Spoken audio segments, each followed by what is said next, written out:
I don't know about you, but I'm getting really tired of all of the finger pointing and blame shifting that goes on after every mass shooting. The latest example, of course, the tragedy in Colorado at the Planned Parenthood clinic, which left 3 dead, including a police officer, and 9 people wounded. And so at first you had Democrats like Hillary Clinton and President Obama coming out with statements of regret and sympathy for the victims.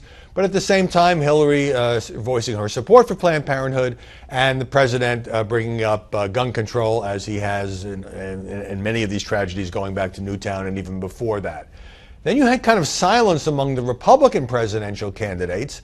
But then Ted Cruz, the senator from Texas, did issue a statement sympathizing with the victims in this tragedy, and later Jeb Bush, John Kasich weighing in. The others did not. And I had to wonder, well, I understand they are opposed to abortion. I understand they don't like Planned Parenthood, and they have been, many of them have been vociferous in criticizing the harvesting of fetal organs, in which Planned Parenthood played a sort of a middleman role, and those awful videos which the mainstream media were initially slow to pick up on. I understand all that, but 3 people died there through no fault of their own, and I was surprised at the reticence on the part of some of these Republican candidates. But now the rhetoric on the left has gotten even more heated. You have the executive vice president of Planned Parenthood saying in a statement, it is offensive and outrageous that some politicians are now claiming this tragedy has nothing to do with the toxic environment they helped create.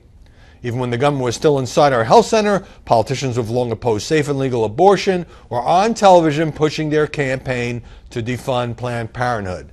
Okay, that's basically saying you have blood on your hands, that it's your fault somehow. And this applies to pundits who speak out on these issues, as well as politicians and political operatives, that it's your fault that some crazed madman with a gun started shooting people.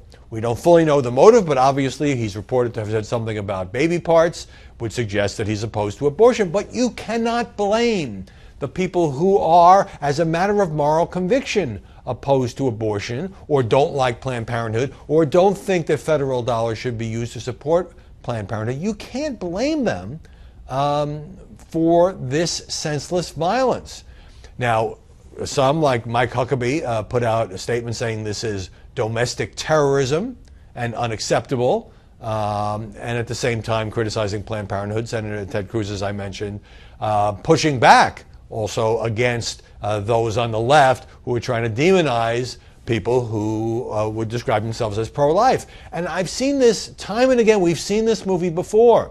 When a couple of police officers were killed, there were some on the right, politicians and pundits, who blamed President Obama for what they perceive as his lack of support for law enforcement, or some call it his vilification of law enforcement. But does anyone seriously believe that these horrible killings of cops can be tied to President Obama? It is taking things a step too far, and it inevitably ends up in a political crossfire, excuse that expression, please, in a political back and forth in which each side accuses the other of politicizing the matter, each side accuses the other of going too far, when we really have to reach a situation where we don't demonize the other side, and we don't say that their words, and words are important, and rhetoric matters, and incendiary rhetoric sometimes heats things up. But none of these people are responsible for when sociopaths use their weapons to kill random people. I would hope that we in the media and the political community could all at least agree on that point.